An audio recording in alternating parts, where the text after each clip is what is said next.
Hello, I am wilderness ultramarathon runner, lifetime martial artist, and historical researcher James Pratt. And today we're going to be talking about ancient Aztec warrior training secrets for the modern athlete. I'm going to do a very quick overview of Aztec history, how their warriors fought, and then we're going to jump right into how they trained, and most importantly, finish strong with how you can implement some of these or all of these methods into your own training to become a better athlete here in the modern era. So, for starters, the Aztecs have always fascinated me because they are essentially a glimpse into lost history. I mean, they had a massive empire, one of the coolest cities on planet Earth, literally filled with floating gardens. I mean, they grew most of their crops from something called chinampas, which were these either islands or literally floating gardens that just filled up the lake that they built their city on, and it was filled with massive temples and shrines and marketplaces, and I mean, it just ball courts, just an amazing thing. When the Spanish conquistadors, many of whom who had traveled through Europe and seen all of Europe's great cities, when they got there, they literally were like, it was a dream to them. They could not believe they were even seeing the things they were seeing and the scale that they were seeing them on. And this city was massive, also having more people than London or Constantinople. Just amazing. But what's even more crazy is they were a completely Stone Age society. Like, they had some small amounts of, metals, like soft metals for luxury stuff, precious gold, silver, whatnot.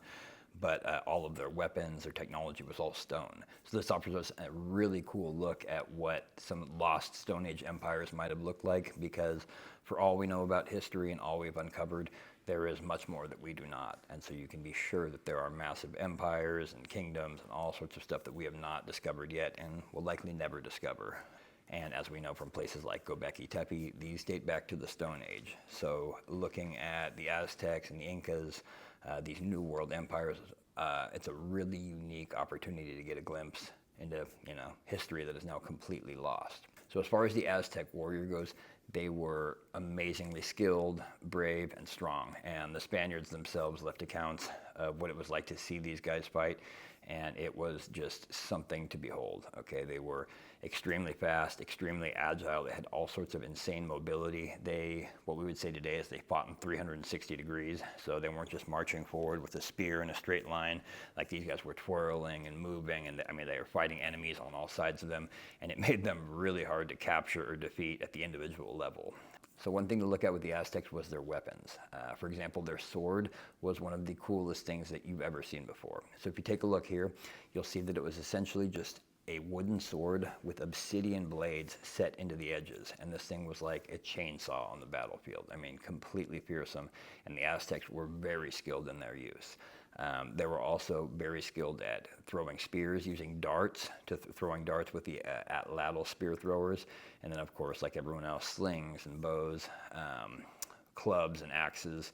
They wore armor that was made from multiple layers of quilted fabric and was very good at deflecting sword cuts, and also really didn't weigh that much. It didn't restrict their movement that much, and it allowed them to fight very agile and, like I said, in a very 360-degree style, while also being pretty well protected. So now that we've done a brief overview of Aztecs, their warriors, their weapons, let's take a look at what they were doing for training. So before we get into the specific stuff, let's cover the basic things that Aztec warriors did. Like any pre-industrial warrior society, they did calisthenics and they did stone lifting.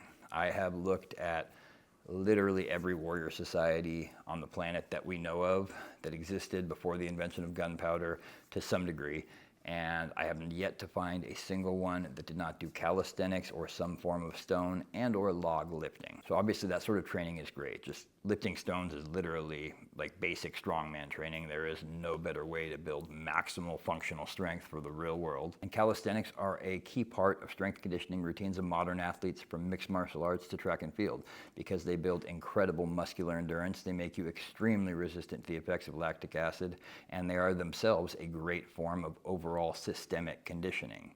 So these two things are not to be overlooked, but they were indeed the basic components of the Aztec training routine. Now, beyond that, there are three notable components to Aztec training that could be very valuable to the modern athlete. Now, the first unique method of training that the Aztec warrior did that made them so formidable on the battlefield was sprints up the stairs of the Great Temple. Now, they would do this under the supervision of priests, and they would do this from a very young age. Hill sprints are one of the most powerful conditioning methods for the modern athlete. Just look at MMA fighters like Khabib Nurmagomedov, or football players like Jerry Rice and Walter Payton. The hill sprints are a key component in all of their conditioning methods. And one reason for this is because they're great for building muscular endurance, but you're also getting less impact on your joints. So essentially you're making it harder for your muscles, but easier on your joints. And that allows you to really increase what we would call the efficiency of output. And that is how much work you can do for how little cost in terms of wear and tear on your body. And it makes hill sprints extremely difficult, but also extremely efficient. And so this means that they're great not only for highly advanced athletes, but for new coming athletes as well. Now, I highly recommend nearly all athletes make hill sprints a part of their routine. For instance, when I was doing the research for my Aztec Warrior Week training program, we calculated that the steps of the Great Temple were exactly 48 degrees of incline. Now, that is an extremely steep hill. So if you're gonna do these, make sure you go out and find this essentially the steepest hill you can. And if you wanna be a stickler, you can go ahead and calculate the angle of incline on it, and if you can find exactly 48 degrees, then you will be doing sprints on exactly the same incline that the Aztec warriors did. But whatever you do, if you're a modern athlete, I highly recommend doing hill sprints and doing them on a very steep hill. Number two is very fascinating and very specific to the Aztecs themselves as well as the Olmecs before them. But many of you may be familiar with the Aztec ball game. This was an interesting ball game that had a variety of rules that evolved over the centuries in Mesoamerica. But essentially it had a strong ritual component to it. And there were even times and periods where the losing or winning team could be sacrificed to the gods after like a big championship game. So needless to say, this was something they took seriously, and it occupied a pretty central part of Aztec society.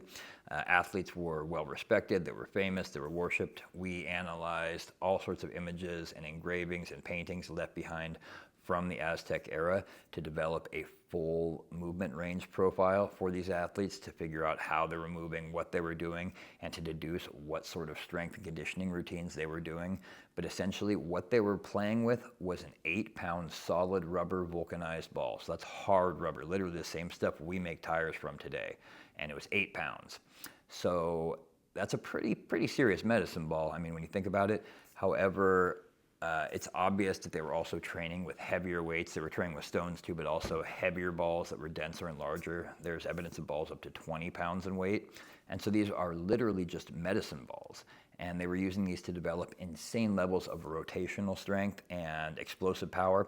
Now, if you look at the literally cutting edge training today for mixed martial arts fighters, you're gonna see all sorts of rotational training, all sorts of med ball slams and throws, and there's a reason for that. That's because your rotational power is a key link and a source of output for your ability to swing a sword, to throw a punch, pretty much do anything dynamic when it comes to generating force. And so the Aztecs not only played the sport to keep them in shape, to keep their rotational power strong, to keep their 360-degree awareness and their ability to fight in every direction sharp, but they're also training with medicine balls to develop specific traits, to develop specific abilities and strengths, reinforcing specific movement patterns, just like a modern athlete would today. I highly recommend that the modern athlete consider making these part of their training routine, either as a warm-up, a cool-down, or as a primary way to develop power and rotational strength in their actual training routine. I have integrated these in my Aztec Warrior Week training program for anyone who's interested in trying that out. It has the actual workouts and nutrition and a full meal plan of the Aztec Warriors. So if this video interests you, you might want to check that out, and I'll link it below. But on the whole, just integrating medicine ball training can be a very holistic way to build mobility and to maintain strength in areas that maybe you're not hitting with your basic workouts and your dumbbells and your barbells and your machines. So it's definitely something worth looking into, especially if you have, say, tight lower back or weak obliques, or you're looking to really kind of get some of those rotational muscles visible in your core. It's something worth considering for sure. Now, the final thing that was unique to Aztec training wasn't actually a training method. It was nutrition, specifically algae, spirulina, chlorella, stuff like that, getting very popular right now as superfoods. And there's a reason for that. These things are just packed with nutrients, okay? And nutrients that are often hard to find in other areas as well. So for instance, Aztec runners, messengers, and warriors were known to take spirulina packed into little cakes that the Spanish said smelled like cheese, which admittedly doesn't sound very good. And honestly, when I take spirulina, I just do like a flavored powder or the little tablets that I take like pills because it tastes terrible. Chlorella too. But these things are just, it's literally just every plant nutrient you can think just compressed down into a tiny little superfood package. And this isn't something that modern athletes consider, but micronutrients are extremely important in terms of your athletic performance. Okay, we focus on protein, the intelligent among us focus on electrolytes and some of the nuanced stuff, cutting out or at least minimizing alcohol. But one thing that many modern athletes do not focus on is micronutrients. Okay, I looked into this deeply when I was developing the nutrition plan for the Aztec Warrior Week, and one thing that I was very, very impressed with was just the overall micronutrient density. Okay, additionally, the foods that they were eating were pretty solid across the board. The Aztec diet on the whole was not hugely high protein. There was a lot of plants in it and healthy plants and micronutrients, but warriors tended to eat a bit more meat.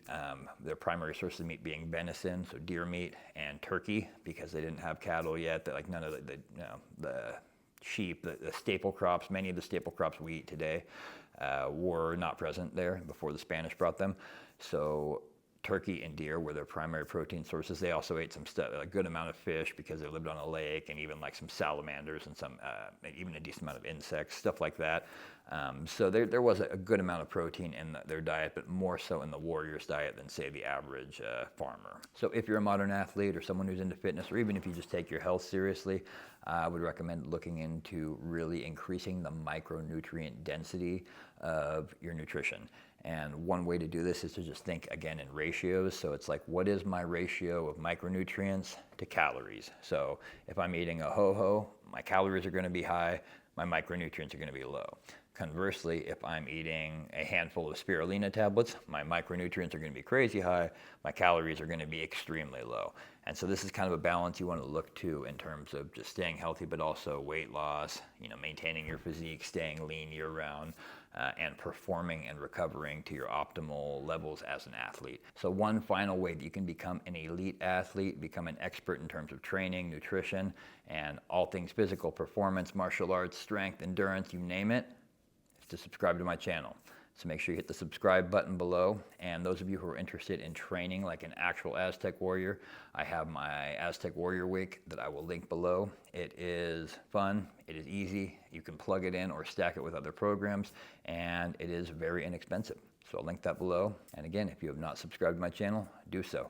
I'll see you guys next time.